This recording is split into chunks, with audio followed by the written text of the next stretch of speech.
Assalamualaikum warahmatullahi wabarakatuh. Pada pemirsa yang kami muliakan juga kami hormati, salam sejahtera. Kami ingin menyampaikan untuk saudara-saudaraku mungkin yang berkeyakinan lain, salam, puji Tuhan, Om Swastiastu. Apa pengertian daripada pemilu? Dijelaskan, di situ ada pasalnya juga di Undang-Undang Pemilu, saudaraku, pengertiannya itu kurang lebihnya pasalnya 1 ayat 1 Undang-Undang nomor 7 tahun 2017. Jadi di situ disebutkan bahwa pemilihan umum yang selanjutnya disebut pemilu adalah sarana untuk kedaulatan rakyat untuk memilih anggota DPRD-nya maupun provinsi, baik DPRD kota.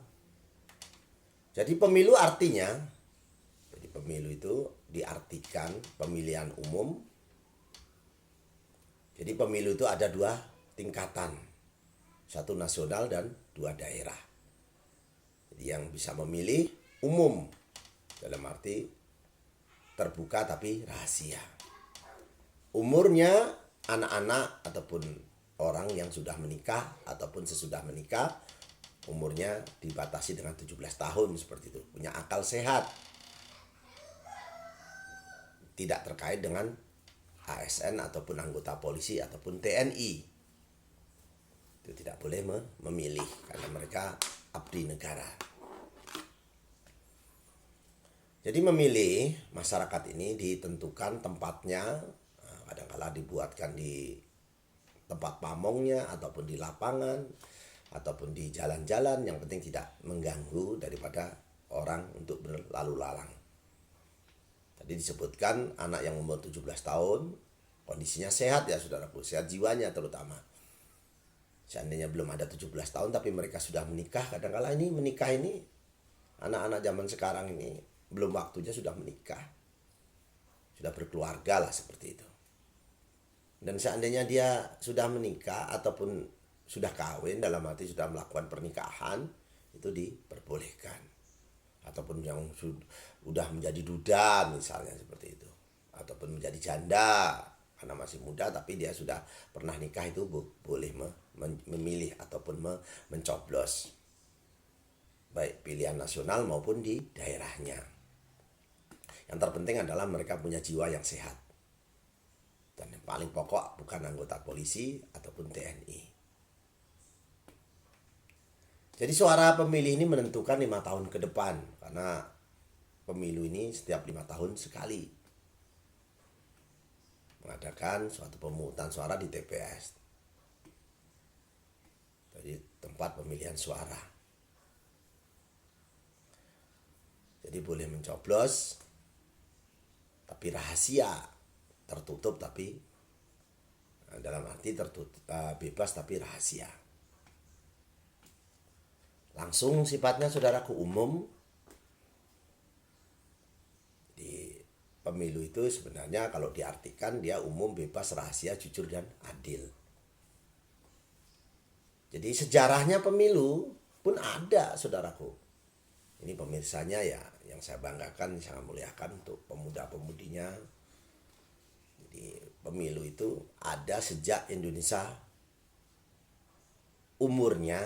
Jadi umur pemilu itu dimulai, awal pemilu itu Indonesia 10 tahun dari kemerdekaan, kurang lebihnya tahun 1955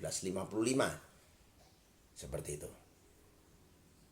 Jadi dimulainya 1955, Indonesia ini sudah memulai suatu pemilu reperita, rencana pembangunan 5 tahun sekali. Jadi waktu itu banyak juga partai seperti saat ini. Kalau saat ini kalau tidak salah 24, tapi kaitannya dengan Nangro Aceh Darussalam. Semua di total di situ, terakhir partai 24 partai umat. Tidak salah seperti itu saudaraku. Jadi yang perlu digarisbawahi di sini, siapapun boleh mencoblos asalkan umurnya 17 tahun. Dan dia seandainya belum tercapai umur 17 tahun tapi sudah menikah ataupun sudah pernah nikah, itu boleh mencoblos, yang penting dalam kondisi sehat, tidak gila, mohon maaf ya, tidak, orangnya tidak gila. Nah itu yang tidak diperbolehkan tadi undang-undangnya adalah polisi, TNI ataupun ASN.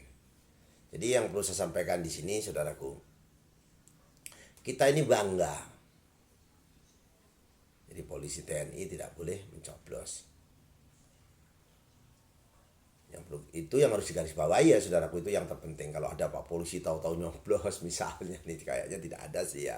Tapi kita sebagai masyarakat harus tahu bahwa TNI dan TNI itu ABRI saudaraku. Jadi TNI itu Tentara Nasional Indonesia ataupun polisi itu tidak boleh mencoblos. Jadi kalau istrinya ya boleh.